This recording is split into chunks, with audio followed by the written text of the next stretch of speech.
All right, folks, great evening. Great evening. We hope that you guys have had a phenomenal weekend. We hope that last week was great. We hope that you found time over this weekend to rest, relax, rejuvenate, right? Because I always say you cannot pour from an empty cup. So, great evening. Go ahead and drop those great evenings and let's get the party started. What are you drinking tonight? You guys know I always share what I have in my cup.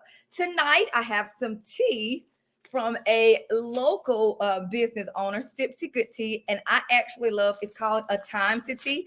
It has a hint of peppermint and lemon, and it's quite amazing. We hope that you guys have something to drink, but you guys know we are here for a good time, not a long time. So let's get the party started. You know, as always, the first thing we want you to do is drop in the comments.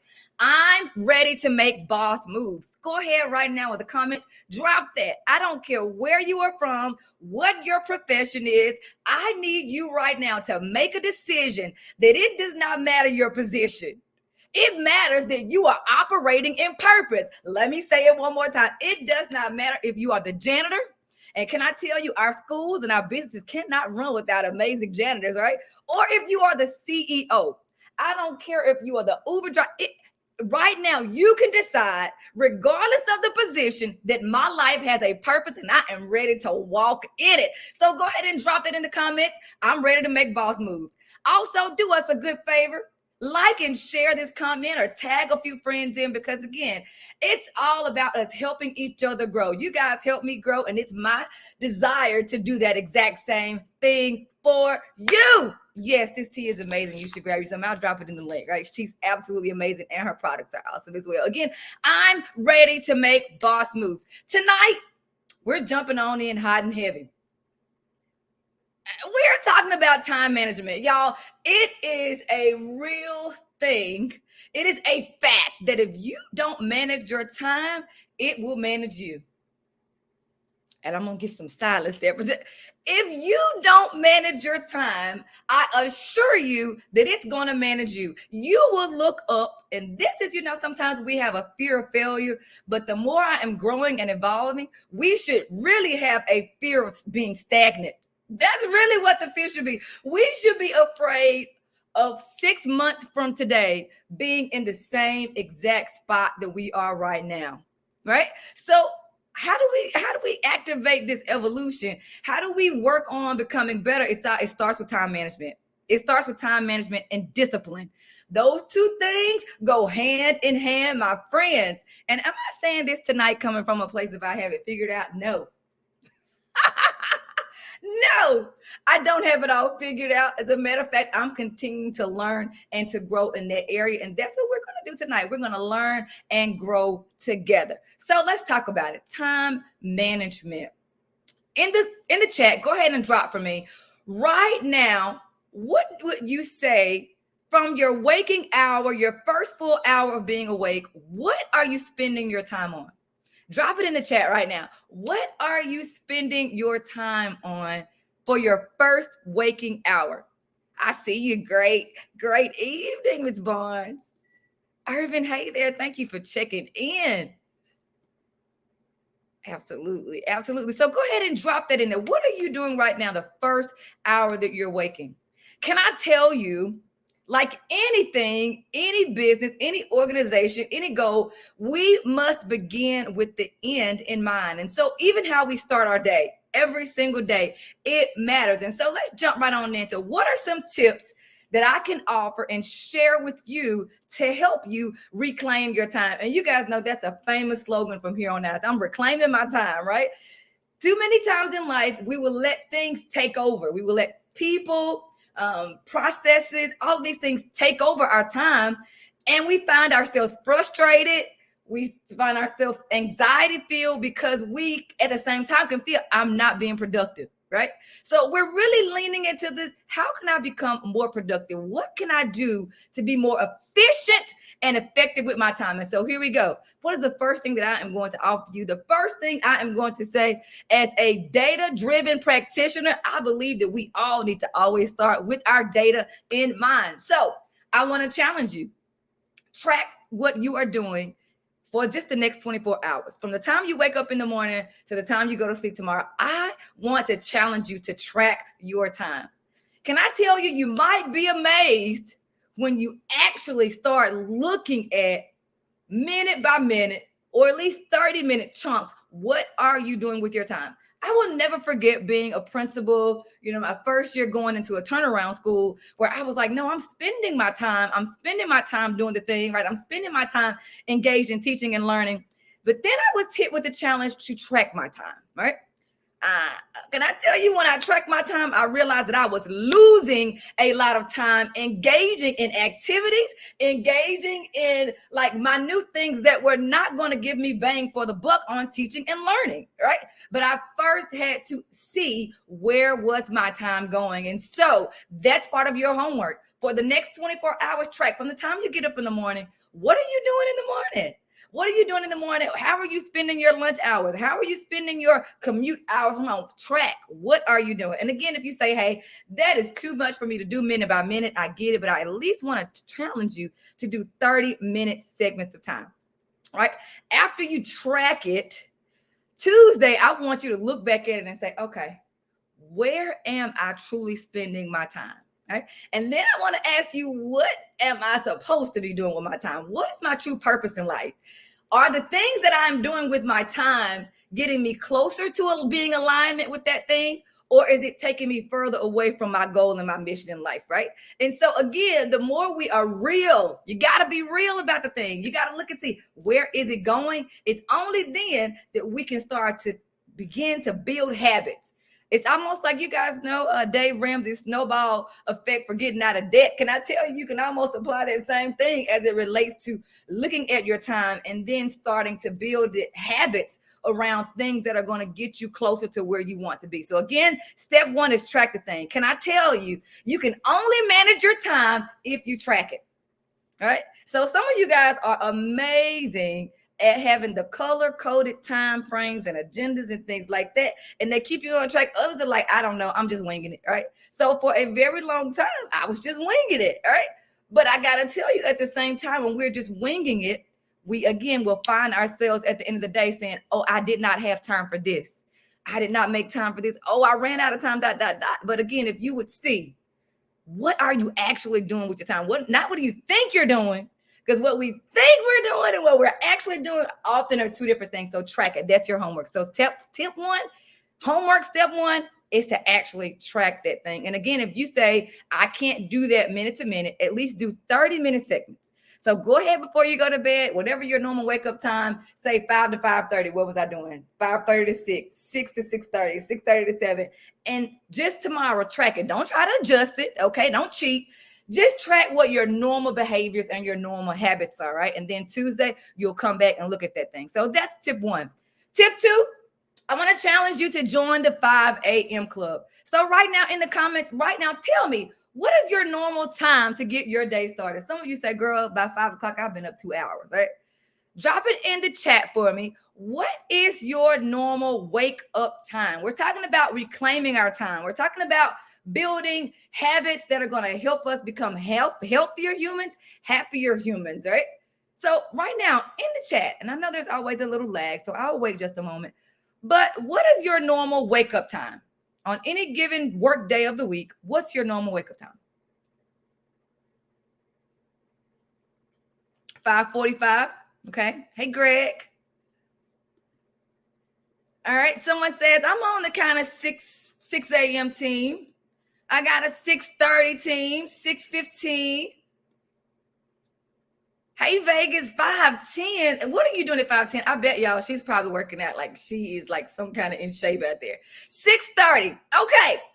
So, might I challenge you that there is a massive body of research out there that supports us getting up at 5 o'clock to maximize our productivity as seasoned folks, right? I'm not talking about the babies in middle school, because there is a lot of research around their brains and their bodies and physiologically how they're performing, like how they're growing and they're evolving at that physical state and mental state. Like they actually need to get up a little later than that. But for folks like me and you, the seasoned folks, right? There is so much research that shows 5 o'clock is the magic time, right?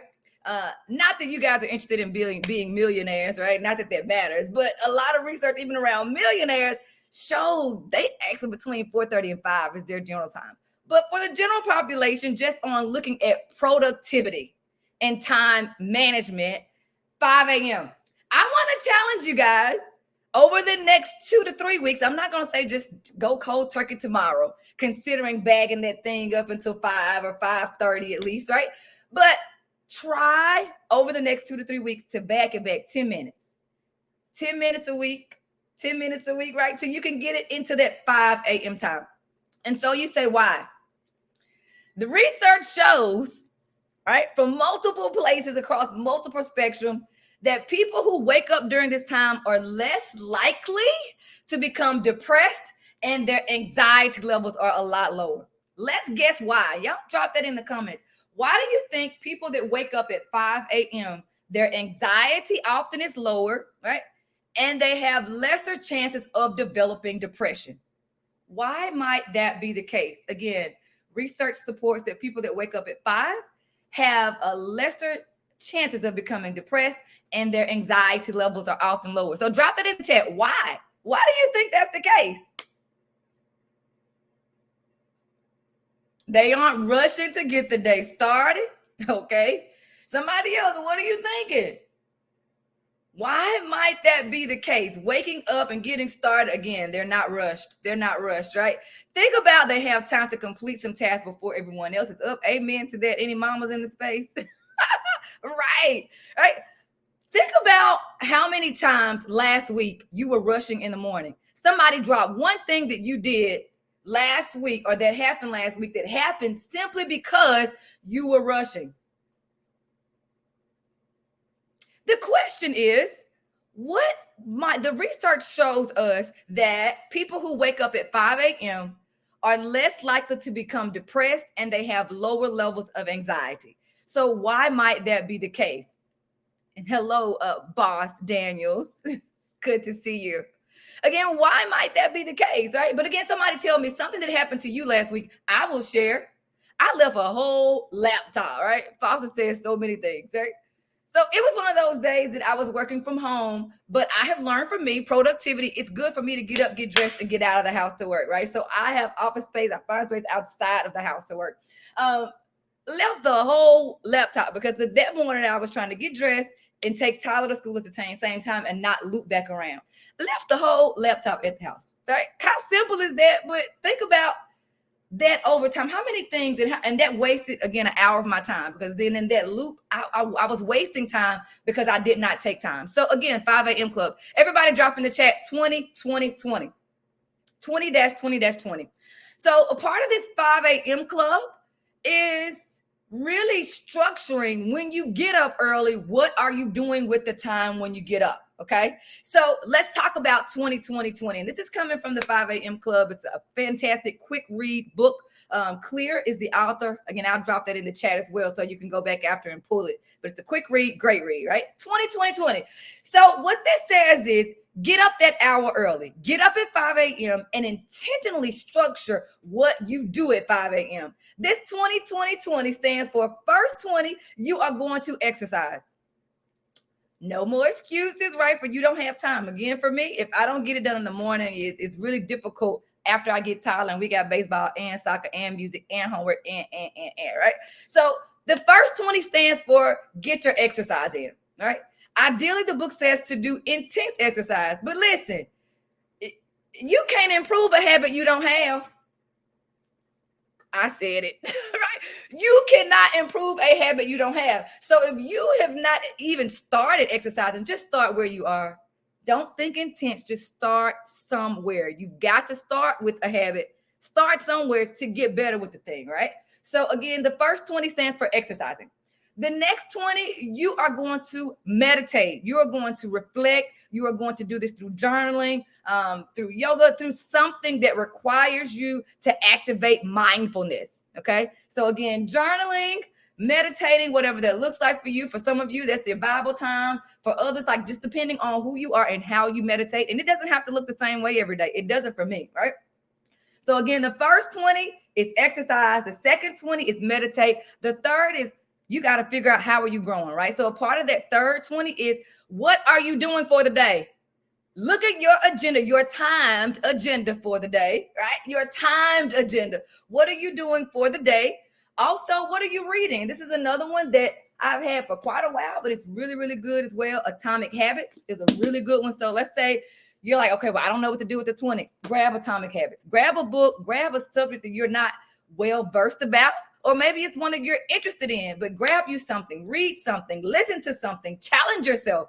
Again, so the first 20, exercise. Second 20, reflect. And the last one, you're setting your day up for sure. You're planning for the day, looking back over what's the task for the day. But you're also, that's your time to grow, right? How am I flexing out my mind, my mental muscles, right? So those are three that I really, really try it. All right. And so let's say that's not been my normal habit. It's okay. I want to challenge you to start with 30 and do 10, 10, 10. Anybody want to join me tomorrow to do the 30 and do 10, 10, 10? If you can, drop it in the chat. If you are willing to at least start tomorrow with a 10, 10, 10, drop it in the chat. Because you might say, okay, an hour is a lot for me in the morning, but at least 30 minutes of, again, try 10 minutes of exercise, 10 minutes of meditation, and then 10 minutes to look at what are you doing for the day, and then grabbing you something to read as well. I can do 30. I'm with you, right? I can do 30. And if I'm honest, again, every day is not the same for me. So I'm not able to always do a full hour. Sometimes I can't even do 30. But it's this concept of I have the habit. I have the habit of knowing when I wake up in the morning, I got to get my mind right. Drop that in the chat. I got to get my mind right for the day. And for us, the research also clearly supports us moving our body. This is another random hack, a random hack, but works for those of you who like to hit snooze 20 times. Or you have like 5 alarms in the morning, like 6 o'clock, 6:03, 6:06, 6. Like for those of you, count down 3, 2, 1, and jump up. Right? Again, count down when you're 3, 2, 1, jump out the bed, right? Go ahead and get your body moving. Do your jumping jack or two. It really will help you. Just let me get over this, right? Because that's a bad habit that we have at times. Like you just wasting time in the morning. You could be knocking out your 10, 10, 10, and I see you. I love it, all right? So a tip 1, again, was to track the thing, all right? You got to start with what's your baseline? What's my baseline? And that's with anything you're working on in your life. You need to have a baseline data. What's your data baseline? Where am I starting, right? And then step 2, we're talking about joining the 5 a.m. club. And thank you guys for saying, come on, 10, 10, 10. In the morning, I'm going to drop some. I'm going to be looking for you to say, I did my 10, 10, 10 this morning, because we are accountability partners. I love y'all, right? And when you love people, you hold them accountable. So here we go. The next thing is to chunk it. So the research around snooze is my friend sometimes too, right? We're being honest, but it's like, okay, girl, get up, girl, right? So the research shows that in our new age and space, this concept of multitasking has taken over in a way that like we really aren't effective at anything. Let me say that again. And I'm saying we, because it's us, right? Research is showing that like we've been pushing this, I can multitask. I can do 1,000 things at one time and get it all done. The research is clearly saying, no, you're not, sis. No, you're not, queen. No, you're not, principal. No, you're not, CEO. You are doing too many things and you are splitting your effectiveness. Let me say that again.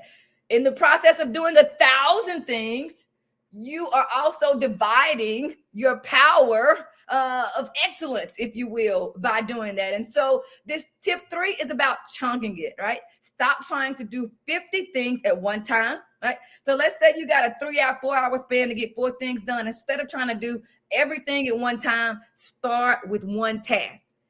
Specifically say, I am giving myself 30 minutes to do this one thing. Check. Now I'm going to the next thing. Versus think about when you clean up at your house. All right. I have been guilty of like, okay, I'm trying to, like the whole kitchen is crazy. So I'm trying to do the kitchen and the living room is one time, like instead of just starting with this section of the kitchen, clean, all right, go to the next, clean. Right? So again, chunking, this process of chunking it. We become overwhelmed when we look at the big picture of a day. Think about that. Depending on what position you're in, especially for those of you, and I speak education, I'm speaking to everybody, but especially to those of you in education, if you are an administrator, Like day to day, it's like what in the world sometimes? Like you feel like you are drinking from a fire hydrant, right? But you've got to learn to chunk it. And again, you need an accountability partner in chunking. My administrative assistant knew Dr. Nelson has chunked out 8 to 10. She's in classes. She is engaged in teaching and learning, which again is the most important thing. So that's always the question for you. When you're chunking, what's your most important thing? And is your time showing that you are spending it there doing the most important thing, right? So if I'm an instructional leader and I look back at my time and I've only spent no time in the classroom today, what is it saying, right? So again, it's easy to do that if you are not intentional about that habit of prioritizing and chunking, right? So again, that was just one example of chunking. And I will also throw this in here. Most of us have developed a little slight ADHD, right? Think about the phones. We don't even watch full YouTube. We watch YouTube shorts. We watch reels, right? These things are 90 seconds, 2 minutes max, right? So even with us, like in this process of thinking you're doing 1,000 things, no, you're not, because you're in the middle of this flipping, going, all of these things, right? So slow down your brain to chunk. I'm going to knock this task out, then that, right? Something else I want to challenge you with this chunking is, let's say you have an overwhelming task to do.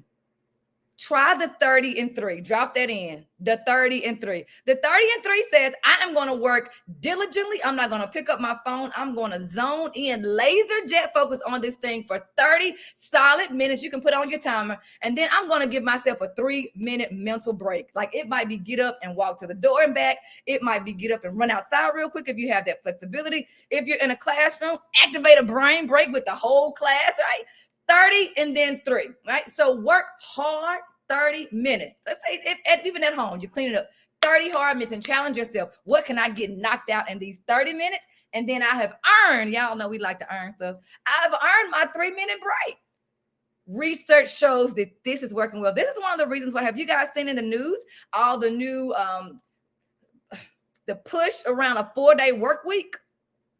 It's this concept of like, really, if you work and rest, you actually are more productive in that shorter amount of time versus giving yourself longer spans of time. So again, we're going to try the 30 and 3. So work hard 30 minutes at whatever that thing is. If you're in grad school working on your PhD, for those out here, right? Work hard 30 minutes and stand up 3. Give yourself that mental break, because again, the way our brains work, we need some fresh oxygen to keep it rolling, right? So that's one of those quick tips that you can do, even in a classroom. And when I'm training on student engagement, you guys know, students, I strongly suggest 15 to 20 minutes, then a 2 to 3. All right. And you might say, well, that's wasting a lot of time. Well, if you're rolling 60 minutes and nobody's following along anyway, you wasted a full 60, right? So again, it's better to the investment, those 2 to 3 minute chunks of like, let me reactivate my brain, let me get some fresh oxygen to keep going, than to just go without a pause. Again, so 30 and 3. So everybody drop that in the chat. That was step 3, is chunk it. Tip 3 is chunk it, right? Stop trying to do long periods of time, the things that, after a while, you just sitting there looking anyway. You're not doing nothing. Be honest with you, right? So again, work hard 30, give yourself a 3-minute break. Work hard 30, give yourself a 3-minute break, right? And again, if you're in a classroom, this can look, depending on your class schedule, it could be 15 to 20 minutes, and then a brain break, right? So those type of things, right? Or change in the state of learning was one of those quick tips. All right, here we go. We're almost at the end of this, baby. Right on time. This is the last one. Talking about reclaiming your time. What is your meaningful mission of the day? Now, you guys know, as a boss, it stands for being bold, optimistic, spontaneous, and substantial. So we're all about purpose. So we always have that microscope out. Like, what's my purpose in life, right? What is my mission on this earth while there is breath in this body? What is that? That's that telescope. But day to day, you need the microscope. What is your meaningful mission of the day? Drop that in the chat. What is for tomorrow? What's my meaningful mission of the day? And you need to start with that, right? When you're doing that last 20 minutes or that last 10, make sure that you are clear and you see yourself, right? There's something about seeing yourself completing that task. What is the meaningful mission of the day? Remind yourself throughout the day, what was that one meaningful mission that I had today? And you guys know, for me, it varies day to day on where I am and who I'm supporting, but it's always ultimately, how have I helped someone to be more impactful in their walk, in their position, in their purpose for the day, right? So that's an overarching one for me that's every day. But whatever your current position is and how you spread love and light through the world through that position, right? Ask yourself, what is that meaningful mission that I need to complete today? And it might be professional or it might be personal. What is the meaningful mission of the day? Y'all drop that in the chat for me. Drop that in the chat. What is my meaningful mission for tomorrow? And so even before you go to bed, like it's good to reflect on tomorrow, I am going to accomplish this. There's something powerful about having a vision and about having a direction for your action and for your time. Because again, if you don't, you just lollygagging. You lollygagging and frolicking around. And before you know it, the time is gone and nothing has been accomplished for today. So always, always, always activate what's my meaningful mission of the day. You guys you're always so amazing. And I absolutely love that you spend your time with me. Y'all go ahead and drop it from our short, hot 30 minutes for tonight. What's your one thing that you are going to try tomorrow? Go ahead and drop it in the chat for me. What's the one thing that you are going to try tomorrow? I see it. She said, my meaningful mission is to connect with my teachers and check on them. Absolutely. Yes, ma'am. They need to see your smiling face. And nobody can make them feel the way that you can. So make sure you see those smiling faces tomorrow. Somebody else. What's your one thing based on those 4 things that we just talked about, right? And let me recap. A good teacher would do that. We talked about tracking your time. Don't let that time manage you. You're going to manage it. We're going to boss up with our time management. We talked about all of us being a part of the 5 a.m. club and the benefits of that. We talked about chunking our time. Stop trying to tomorrow I got 8 hours and I'm going to do these 5 things. No, let me chunk it. For the first hour, I'm going to work on this. For the next hour, this, right? And don't forget those 30 and 3s. And then the meaningful mission of the day. Every single day, I have something that I know that if I close my eyes tonight, and I know it sounds so sad sometimes, but it's so real.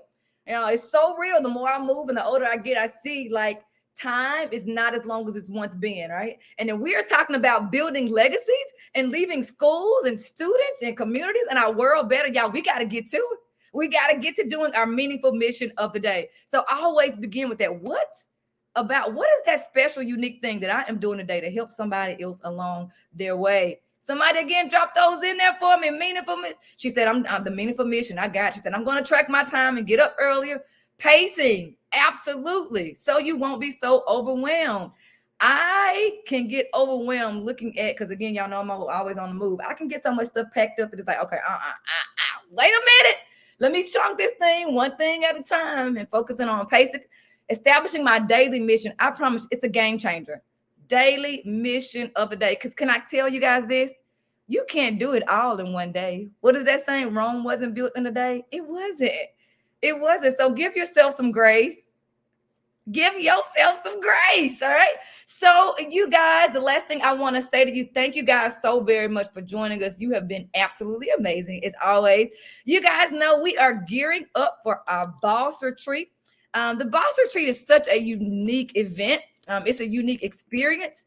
It's very exclusive. There are only 16 slots left. I've already sold about 4 slots, right? Only about 16 slots left. And again, it's something that it's hard to put into words, but it is truly a transformative experience. We had women from all over the United States last year come in for a luxury weekend of rejuvenation. And again, we're just so excited to offer that again. I'm also going to put this out there starting on the 12th. I am going to do a month-long challenge that I'm actually going to give away one of those seats, which the value is at about almost $3,000. It's a $3,000 value that I'm going to give away because y'all know I'm a giver. I believe in that. I think it's important to be a giver, right? The more we have our hands open, the more we can receive to continue giving out good stuff in the world. So again, it's been an absolute pleasure for you guys to be with me tonight. Y'all drop it in the chat. This is literally the last thing. I'm making boss moves this week. You got to know you've got the power. You are the right man. You are the right woman to get the job done at this very specific time. And there is absolutely only one you in the whole wide world. So please know that nobody can get the job done like you. Nobody can lift, love, teach, impact, lead, all of those things like you. So it's absolutely imperative that tomorrow you show up as the realest version of you and you get to doing your purpose, your dash, your meaningful mission of the day. It's always a great day to be you, y'all. Be boss. Yes, boss moves this week. Make them. Make them. Don't forget to like the video, share it, and we'll see you guys throughout the week. 10, 10, 10. I'll see y'all in the morning. Be boss. Title of the book. I talked about two different. Atomic Habits was one, James Clear, and then the other one was the 5 a.m. Club. Right. So those are two, and I'll drop them in the chat for you so you can go back and look at those. Boss moves all week, y'all. And yes, thank you, Miss Parker. She said it was such an amazing experience. She said it was a game changer for her last year. Absolutely. And we can't wait to see you again, my dear. We love you. We mean it. And there is nothing you can do about it. Y'all go out there and be boss this week.